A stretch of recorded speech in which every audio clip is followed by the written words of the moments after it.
यहाँ पे कह रहा है कि एक आयताकार भूखंड जिसकी विमाएं 100 × 80 मीटर हैं के चारों ओर 3 बार बाड़ लगाने में कितना तार लगेगा। तो आइए सभी साथी इस प्रश्न को शानदार तरीके से हल करेंगे और आशा करते हैं कि ये प्रश्न आपको शानदार तरीके से समझ में आएगा।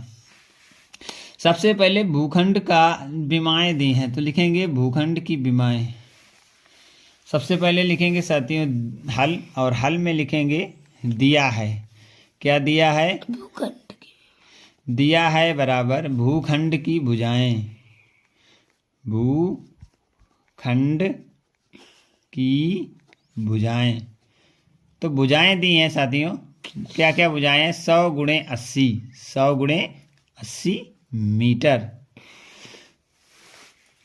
मीटर दिया है? हाँ मीटर दिया है।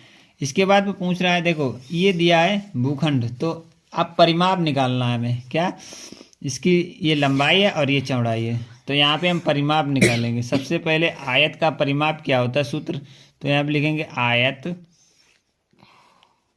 का परिमाप। आयत का परिमाप साथियों होता है 2 लंबाई धन चौड़ाई। ठीक है, इतना आप लोग जानते होंगे, नहीं जानते हैं तो इसको लिख लेंगे और समझने का प्रयास करेंगे। यहाँ पे आयत का परिमाप निकालने के लिए हमें 2 और लंबाई हमारी है 100, धन चौड़ाई हमारी है 80। तो अब हमारा क्या कह रहा है कि इसे जोड़ देंगे तो ये 2 और 180 आ जाएगा साथियों, और 80 जो होगा अब यहाँ पे 360 आ जाएगा। तो इसका जो आयत का परिमाप निकला वो 3 निकल आया। ठीक है, आयत का परिमाप निकल आया। अब वो क्या कह रहा है, देखो आयत है हमारा इस प्रकार से ये आयताकार एक भूखंड है, और इसका जो परिमाप कहते हैं हम लोग इस चारों तरफ के रेखा को, ये लंबाई और चौड़ाई एक ये हो गई, और ये एक लंबाई और चौड़ाई एक ये हो गई। ठीक है, और इसके परिमाप जो हमारा निकला है वो निकला है 360 मीटर। ठीक है, परिमाप मीटर में होता है। ठीक है, अब हमें क्या कह रहा है कि 3 बार इसके चक्कर लगाने हैं साथियों। कितने? 3 बार बाड़ लगानी है, 1 2 3। तो हम क्या करेंगे, इस 360 में 3 का गुणा कर देंगे और हमारे तार की लंबाई निकल के आ जाएगी। तो ठीक है, जो जितना उसमें तार लगेगा तो यहाँ पे लिख देंगे कि तार की लंबाई। तो तार की लंबाई कितनी निकलेगी? यहाँ पे 0 और 6 3 18 की 8 हासिल 1 लग जाएगा, और 6 3 3 का 9 1 10 हो जाएगा। तो कितना? 1080 मीटर तार लग जाएगा साथियों। तो यही ऑप्शन हमारा बिल्कुल सही होगा। देखेंगे इसमें ऑप्शन नंबर हमारा बी बिल्कुल सही है। और सभी साथियों को ये प्रश्न समझ में आ गया होगा। यदि नहीं आया है तो वो कमेंट के जरिए हमें बता सकते हैं साथियों। चलेंगे अगले महत्वपूर्ण प्रश्न को। अगला महत्वपूर्ण प्रश्न कह रहा है कि 4 अंक की छोटी से छोटी संख्या जो 2 3 8 10 से पूर्णतया विभाजित हो। 4 अंक की चाहिए। तो साथियों सबसे पहले हम लोग क्या करेंगे, इस प्रश्न में दिए हुए अंकों को लिखेंगे। तो दिए हुए अंक क्या क्या हैं? सबसे पहले लिखेंगे यहाँ पे हल, और हल में लिखेंगे दिया है। दिया है क्या है? दिए हैं कुछ नंबर्स, उन नंबरों को हम लिखेंगे कि 2 3 8 2 3 8 10। यहाँ पर हम लोग लिखेंगे 2 3 8 और 10। ये संख्याएं दी हैं, और इससे 4 अंक की छोटी से छोटी संख्या जो पूर्णतया विभाज्य। सबसे पहले हम साथियों क्या करेंगे, यहाँ से लासा लेंगे, इन संख्याओं का लासा निकालने का प्रयास करेंगे। आइए साथियों सभी लोग मिलकर इसके गुणनखंड करेंगे, और गुणनखंड करने से इसका लासा निकल आएगा। सबसे पहले 2 से काटेंगे, 2 एकन 2 होगा, 3 यूं ही रहेगा, और 2 चाकू 8 होगा, 2 पंचे 10 होगा। साथियों आगे बढ़ेंगे, अगली स्टेप लेंगे। अगली स्टेप में साथियों फिर 2 से होगा, क्योंकि अभी एक 4 बाकी है, तो यहाँ पर 1 और 3 यूं ही रहेगा, यहाँ पे 2 हो जाएगा, और 5 को यूं ही रखेंगे। साथियों एक स्टेप अगली स्टेप लेंगे, यहाँ पे फिर 2 से करेंगे, और 1 इसके बाद 3, और यहाँ पर 1 और ये 5, फिर एक बार 3 साथियों, और एक बार 5 साथियों। तब ये हमारा पूरा गुणनखंड क्लियर हो जाएगा साथियों। आशा करते हैं ये गुणनखंड करने की विधि आप लोगों को आती होगी। नहीं आती है तो कमेंट के जरिए बताएं।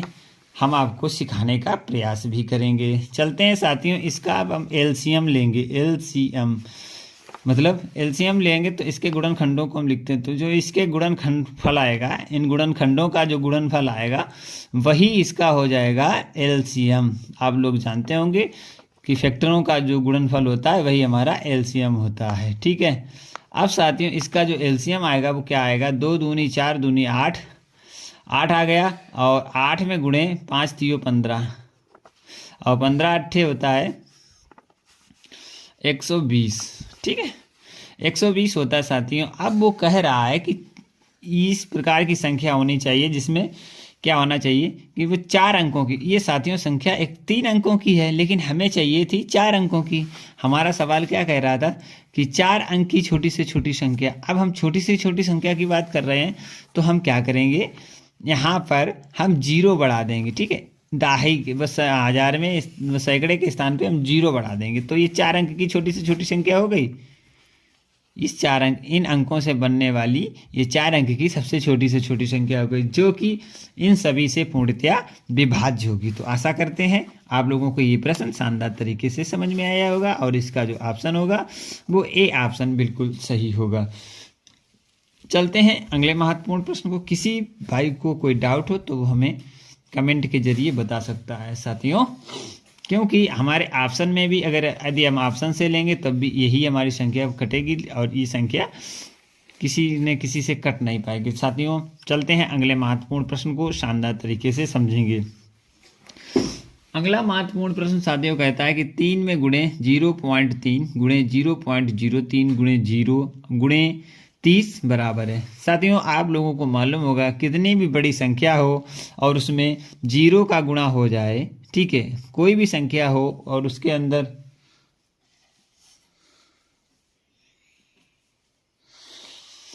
सही है भैया राहुल जी, हाँ सही, हम यही समझाने का प्रयास कर रहे हैं। देखो यहाँ पे आप देखेंगे किसी भी संख्या में यदि हम 0 का गुणा करेंगे तो हमारा गुणनफल सदैव 0 ही रहेगा। तो इस प्रकार के प्रश्नों में आप कहीं पर भी कितना भी लंबा या बड़ा गुणा हो, यदि उसमें कहीं पे 0 का गुणा हुआ है तो वो संख्या पूर्णतया 0 हो जाएगी। तो आशा करते हैं आपको 47वें प्रश्न का आंसर समझ में आ गया होगा। इसका ऑप्शन जो सही है वो डी, क्योंकि इसमें आप देख रहे हैं यहाँ पे 0 का गुणा हुआ किया गया है, और 0 का किसी भी संख्या में यदि गुणा किया जाएगा तो वो संख्या 0 ही हो जाएगी। राहुल कुमार जी आशा करते हैं आप भी समझे होंगे, और जो भी हमारे साथी जुड़े हैं वो भी समझ गए होंगे हम कहने का, जो हमारा कहने का तात्पर्य था। साथियों अगले महत्वपूर्ण प्रश्न की तरफ शानदार बढ़ेंगे, और अगले प्रश्न को हम लोग शानदार तरीके से हल करने का प्रयास करेंगे।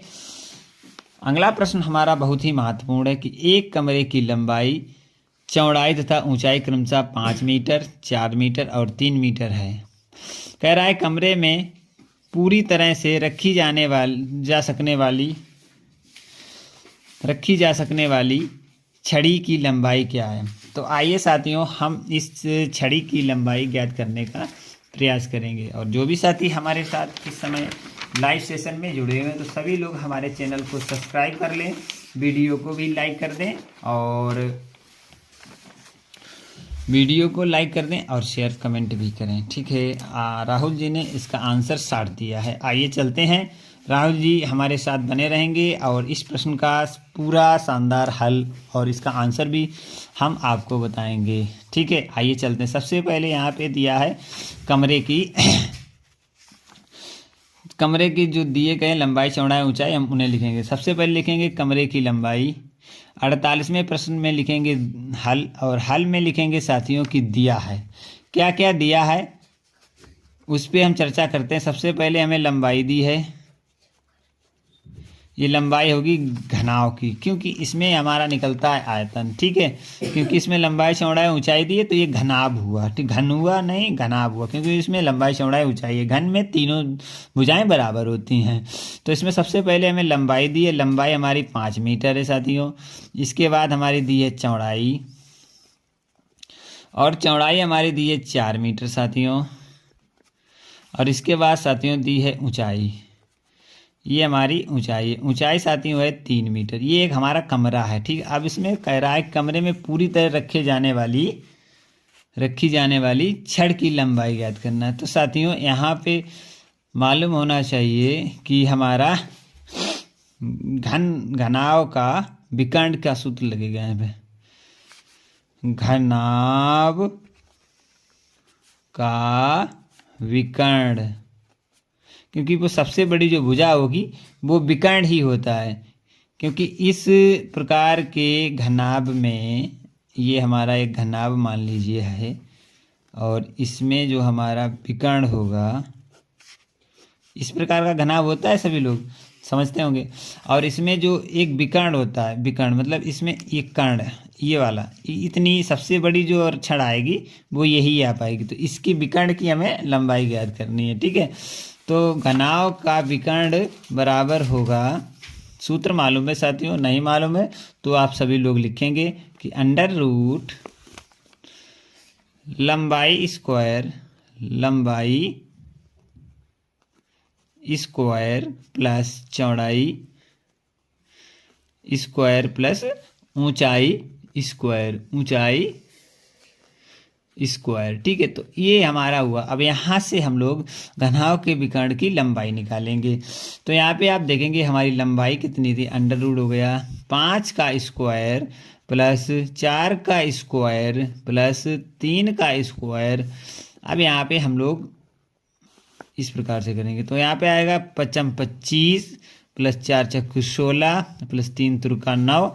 इन सभी को हम लोग जोड़ेंगे तो कितना आएगा, 2 5 50, अंडर रूट 50 हो गया। दिमाग देखो, गुणा नहीं, भाग नहीं हो पा रहा। अंडर रूट 50 होगा साथियों। तो अब हम निकालेंगे यहाँ पे अंडर रूट 50 का।